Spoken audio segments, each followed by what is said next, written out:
All right, folks. Many requests for this. Not something we particularly enjoy doing. You will see in the video that we're going to be showing you. We're going to do a lap around the Seawall in Vancouver, British Columbia, Canada, and Stanley Park.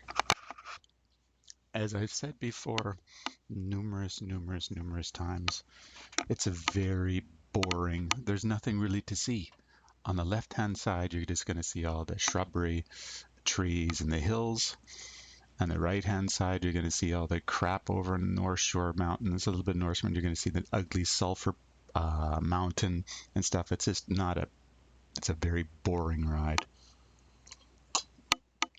As we've always suggested, hop into the interior pass. That's where the action, the interesting stuff is. But without further ado, we are going to go. Once again, the camera was mounted on our handlebars, and I think, to be perfectly honest, it's a little low, but we're starting off here down at Lost Lagoon, and we will end up at Lost Lagoon. So there's Canadian geese. It's a very popular place for the Canadian geese to hang out at Lost Lagoon. During their mating season, you can see a bunch of little baby Canadian geese. I'm tending to think this was fairly early in the morning because by the looks of the weather, the greenery of everything, see, everything is green, so this may have been in maybe late spring, early summer, but it was definitely earlier in the morning because generally when you're riding this bike path, especially in the summertime, on the weekends or pretty much any time during the summertime when everyone's here vacationing, it's just crazy. It's bumper to bumper idiots on their rental bikes. So we're coming up here and then we're going to be turning left and we'll be going by the rowing center or the rowing house. And there's the first bike that we're going to have to be passing. And I don't have a bell on my bike. I just say passing on your left or keep to your right to pass all the minions. It's like they're all over the place. It's like that's why I do not enjoy riding around the Seawall. As I said, today, as you can see, there's not a hell of a lot of people on the Seawall. But if I would have went it 2 or 3 hours later, it would have been crazy. And, you know, we got people that can barely ride bikes zigzagging all over. So it's very difficult to get any kind of speed or to really do anything. But this video is probably about 25 minutes in length. I tend to ride at a fairly fast clip when I'm on the road.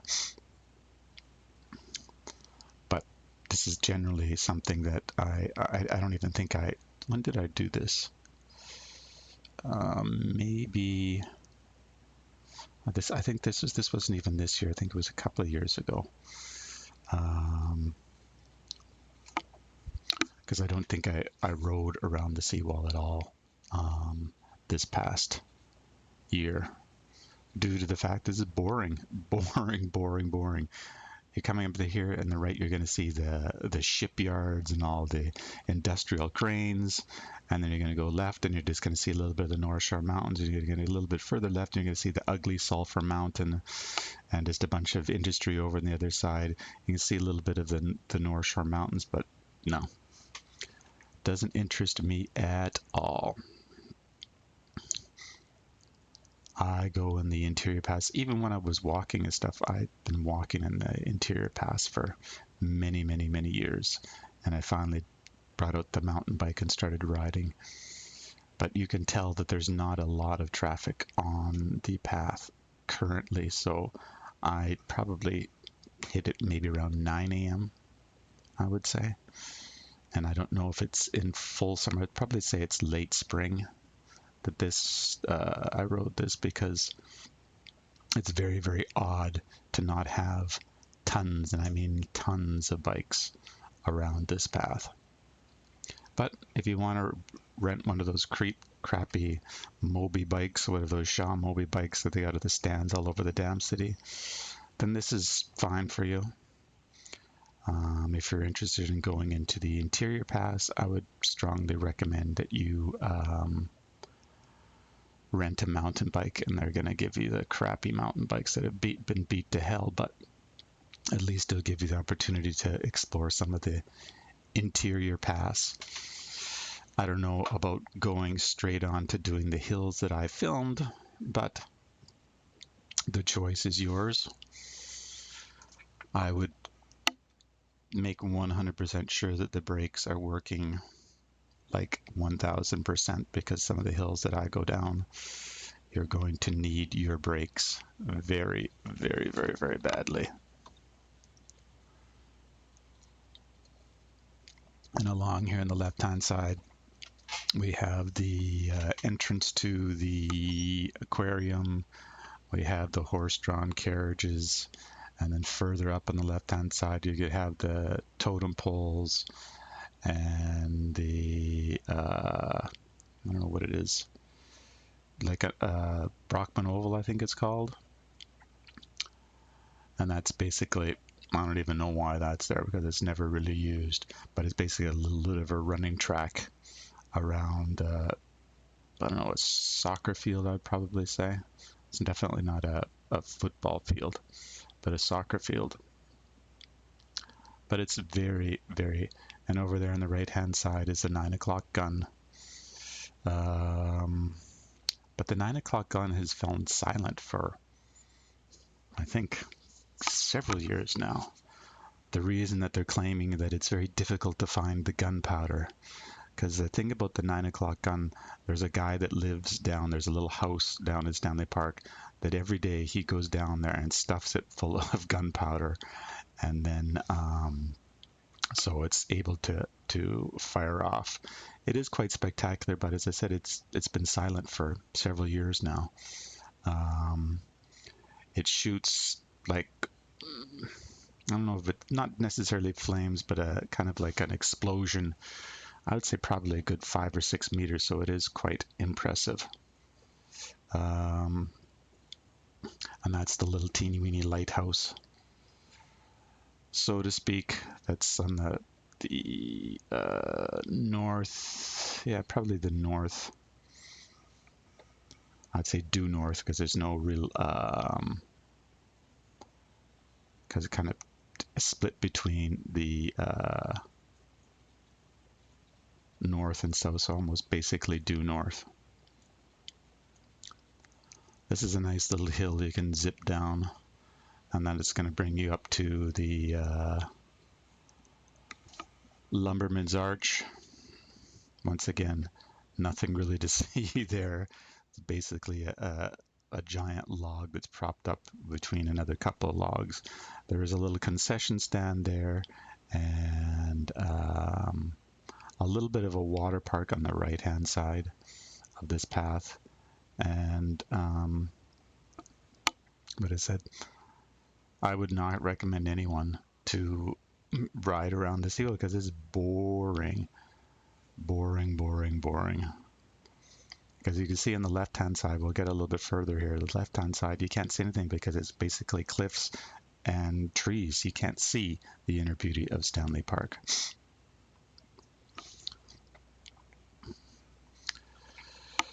But I'm not a tour guide, so feel free to do whatever you like here in Vancouver. But my suggestion would be to go to a local bike shop. There's plenty of them. There's probably about 3 or 4 of them on the corner of Denman and George, or all around in that area, where you can rent mountain bikes and hit the interior pass. You do have to ensure that you're riding on the pass, because how long ago was it? It was several years ago that the one that I always used to ride up, they put a no bike sign on. Up until then, it was perfectly fine. There was no problems with it. But I don't know why they put it, because it's a main path that goes straight from the bottom all the way up to the top of Stanley Park. But there's a workaround. You can just hit Rollins, and Rollins path will take you basically the circumference of Stanley Park. It will take you up to Prospect Point and down. Where does it go?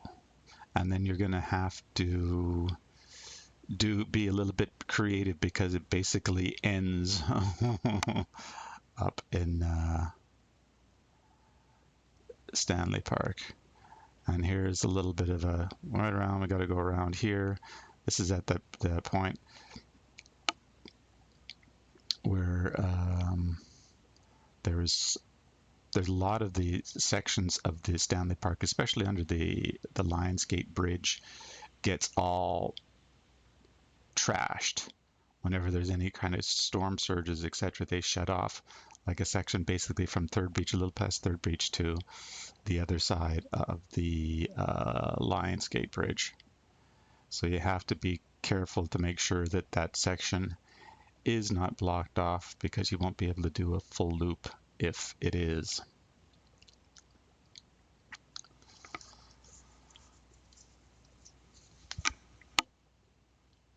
But as I said,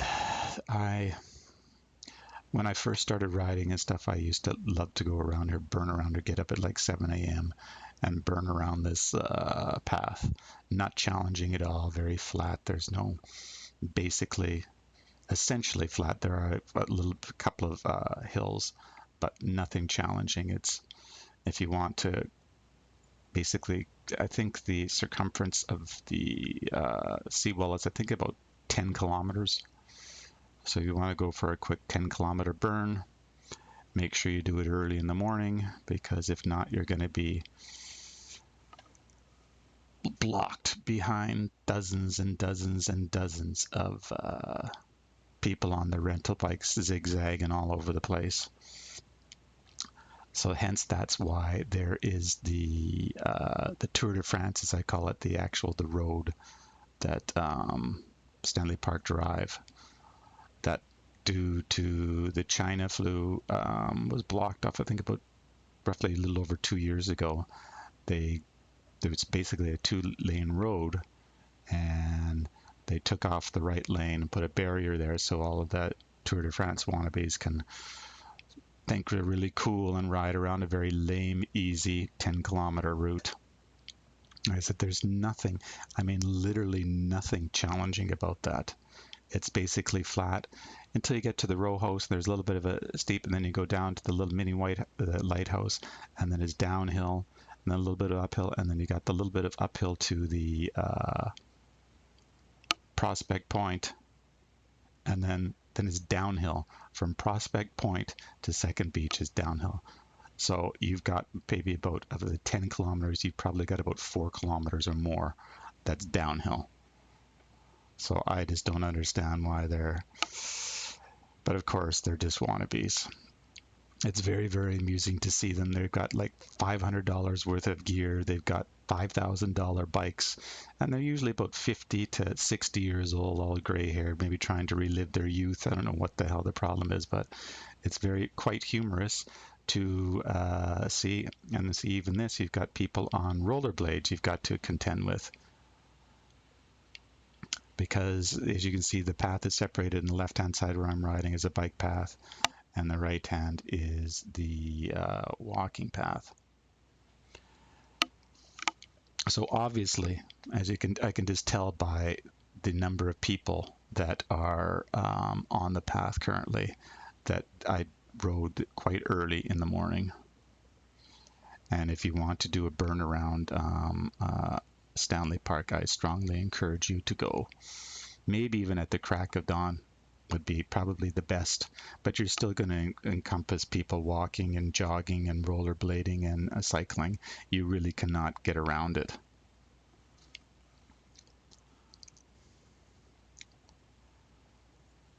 Okay, yeah, there we are. We're just going basically right underneath the Lionsgate Bridge, a little past the Lionsgate Bridge here.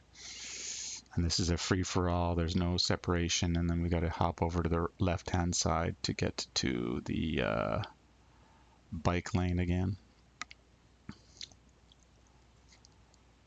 But a very, very boring, easy ride around Stanley Park. See, on the left-hand side, you can't see anything. It's basically just cliffs, greens and cliffs. You can't see anything.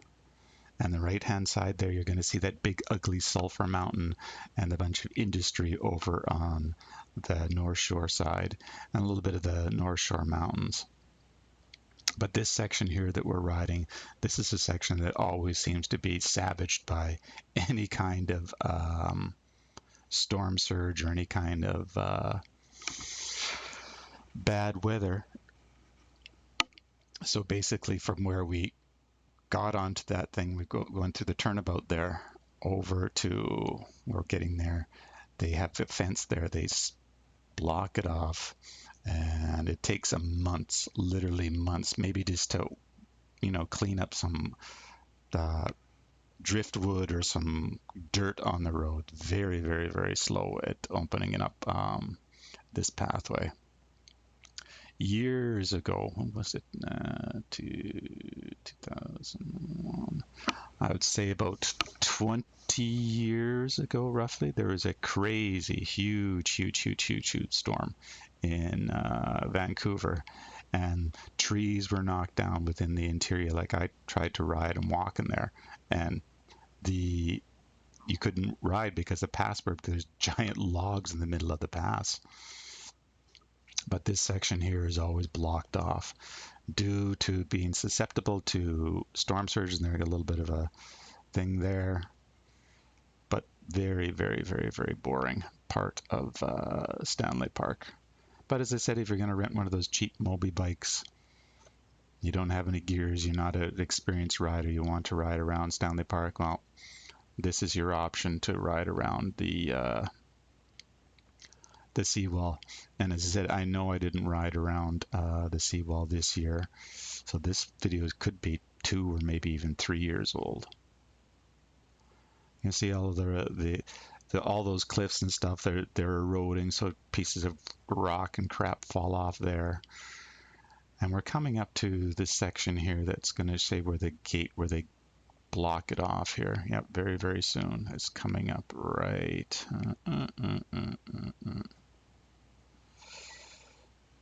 Right about.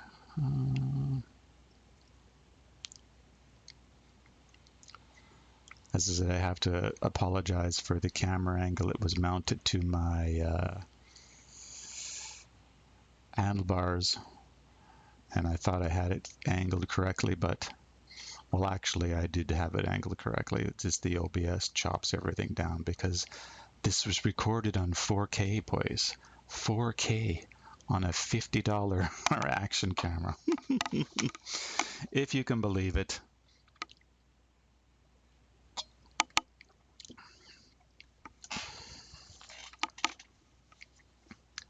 But you can see some of the on the left-hand side that we passed some of the road barriers and stuff to prevent people, to say a little bit of a warning. I'm not exactly sure. This looks like it may have been after some sort of race, and there's another thing: do not pass, do not cross. And we're still buzzing around. I think we're coming up to the area where the gate is going to be. So it's a huge section.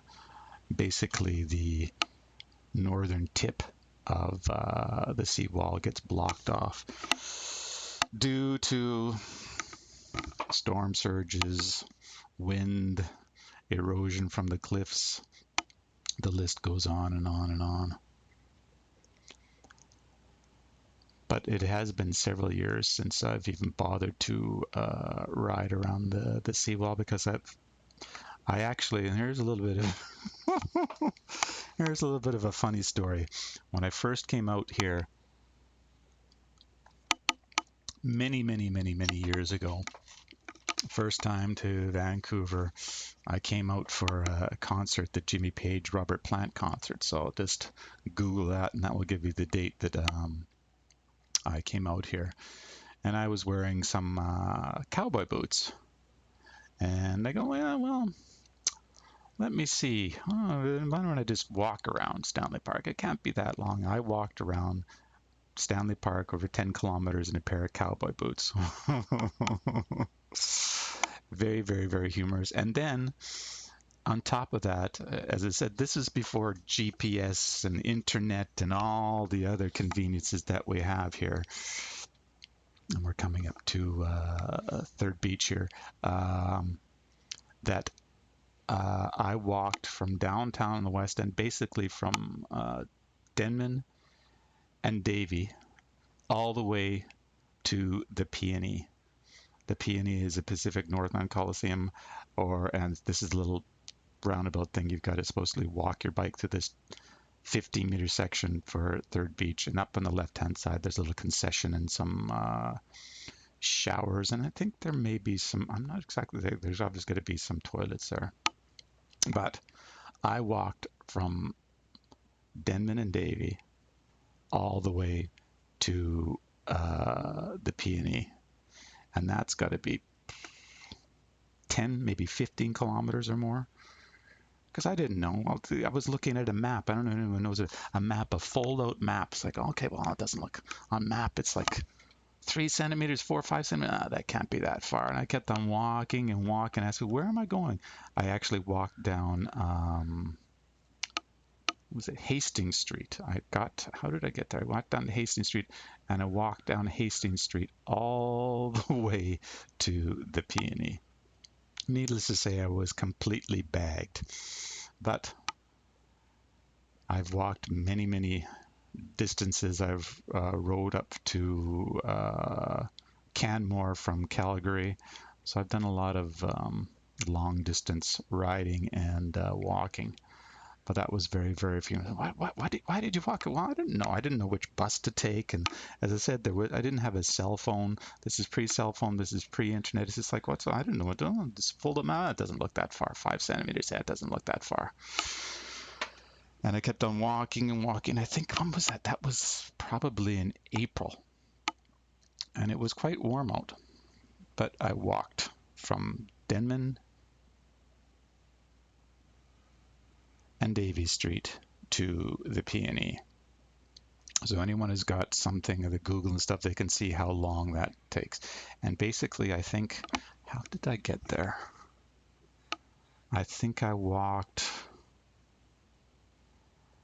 I don't know if I walked through, yeah, I must have walked down through Hastings and Maine, the sketchy area of the junkie city where all the people are sitting on their streets with syringes poking out their arms. A very, very sad, depressing part of Vancouver, the ugly part of Vancouver.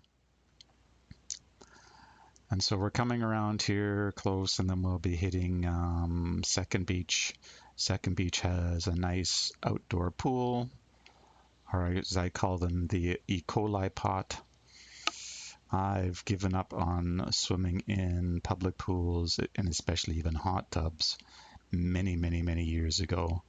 You want to know the E. coli content. The E. coli is like shit and piss in those pools is just enough to make you vomit. So that's why when I swim my lakes, rivers, or oceans, never, ever, ever in public pools, and especially not hot tubs. This is the word of advice, folks. This is disgusting. The shit and piss contents in the pools and hot tubs, regardless, especially in a hotel or motel pool. Oof. You could probably wipe that crap off. It's so slick. But so we passed, there's that little green part there is the Second Beach pool. And then we're going to go around here, and then we're going to go by the other side of Lost Lagoon, and there we've done a full lap of the Seawall in Stanley Park. So if you travel at a fairly decent click, I'm not exactly sure. It's probably between 15 and 20 kilometers an hour was probably riding. It takes about 25 minutes to do, but that's an ideal location. Pardon me. ideal conditions. You're not being clogged around by numerous bikes and rollerbladers and skateboarders and idiots on their rental bikes. And then we're going to go left here. We're going to go under a little bit of a bridge. And then the section here underneath this little bridge, this is actually a very interesting place to see if you want to come early in the spring. That's where a lot of the Canadian geese have their babies. They're right over there on the left-hand side. That's a popular spot. And along with Lost Lagoon. But obviously, here's something else here. There's these urban geese. They actually nest in downtown Vancouver, and I've actually seen them walking down the street, bringing their young down to the ocean. Living down in the West End, what have I seen? I've seen lots of raccoons, woodpeckers, skunks, lots and lots of squirrels. Down at Lost Lagoon, you can actually see some wild turtles. There is some beavers, and I've seen otters, seals. This is all in the ocean. Otters, seals. I don't think I've ever seen any orcas or killer whales. And there we go. That is it. The complete lap around the Stanley Park seawall. And looking at the time, 25 minutes and 56 seconds. So most people, when they do their rental bikes, they're putting along and gacking and stopping and taking pictures, etc. So generally, most people, it takes them a lot longer to ride around the seawall. But if you go, and I wasn't even going full blast. As I said, if I really wanted to put I could probably do it in easily less than 20 minutes. I was just basically going at my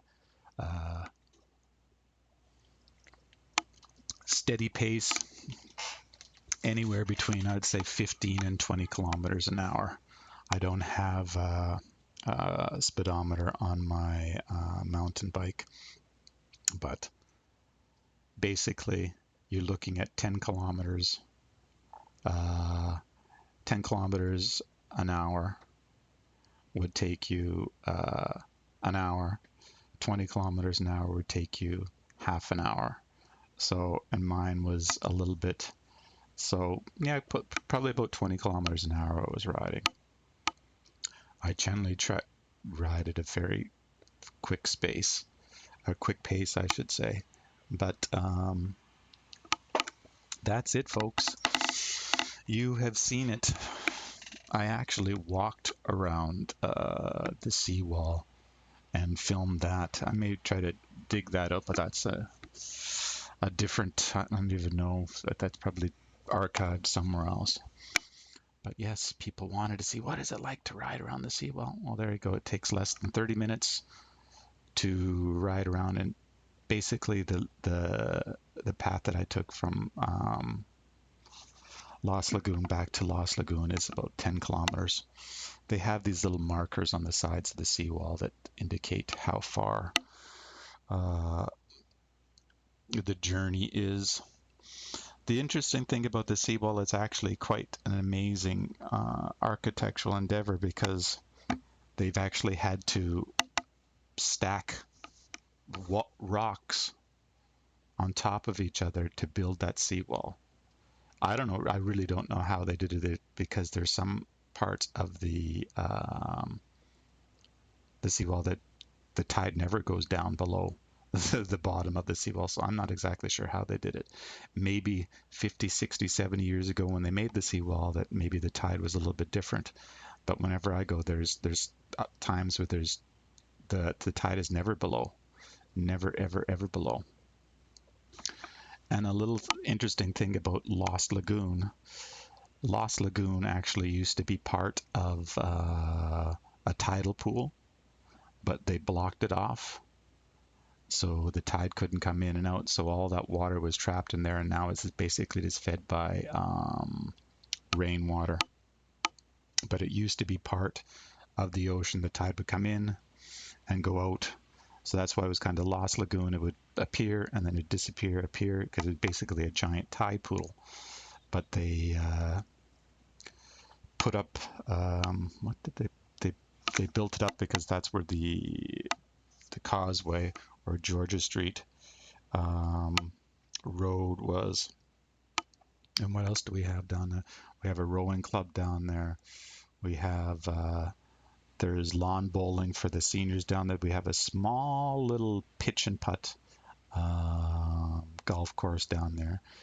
And I believe during the winter months you can actually play free. There's no one there to. They do somewhat maintain the greens, etc. But you can just go there. No tee times. Just go bring your clubs and go and shoot around. Basically, all you just need a 9-iron and a putter. And what else do we have? The rowing club, the Brockman Oval. Of course, there's the aquarium.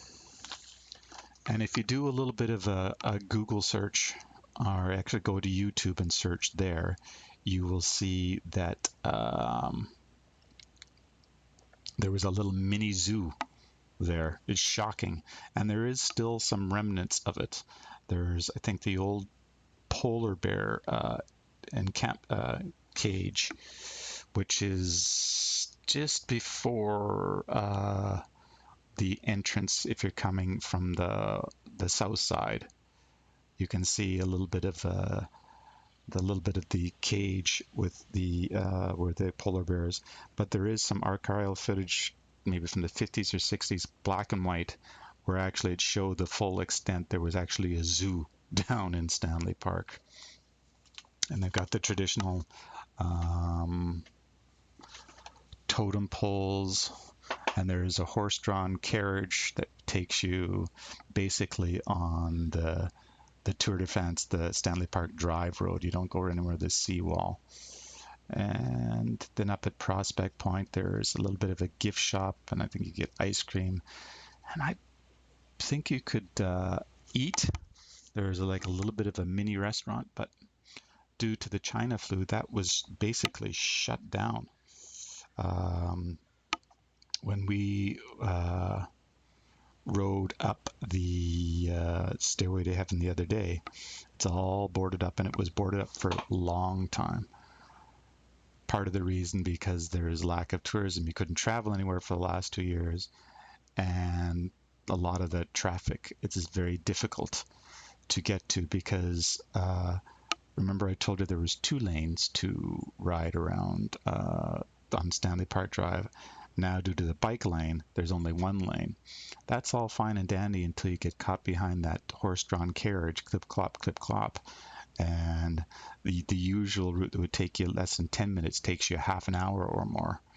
So they were complaining that they're losing business, but I can't really see that's the only business that it would be affected by it. And they just got a small little parking lot so you can go over and see the Lionsgate's Bridge and a little bit of the North Shore Mountains. But I really don't understand. There's not that many businesses in Stanley Park that would be affected by the road closure. There actually is also a little mini railway, like a like a tiny train that takes you around a little bit of a park, and you have that for Christmas, Halloween. I don't know if it was Easter, but that was been canceled this year. The reason being that is problems because for the last 3, well, not the last 2 or 3 years, but several years before that, idiots would go there and steal all of the electrical cables for the copper to sell it for bulk metal. I just don't understand why the hell couldn't you just hire a security guard? this wandering around there. It's just, it cost you maybe, I don't know how much, maybe $100 a day to have some guy over there during the night just wandering around, because that's just going to be the deterrent. But no, they decided not to. And then it was like year after year they had it. Someone would come in there and steal. It's just like, what are you guys, stupid? Hire a security guard to wander around. That's all they need, is a deterrent. But Stanley Park is a beautiful park. It's nice to have it right in the midst of Vancouver. A lot of people don't utilize it. You can find in the video that we talked about in the Widowmaker, there's some places where you can get some blackberries, delicious, untouched, no pesticide, wild blackberries. And we actually found several apple trees, wild apple trees in Stanley Park. One of them is right around Lost Lagoon, and I would be kind of leery about grabbing those because they do pesticides and herbicides there. But there's one in the midst of Stanley Park. What is it on? I think is it on Bridle, or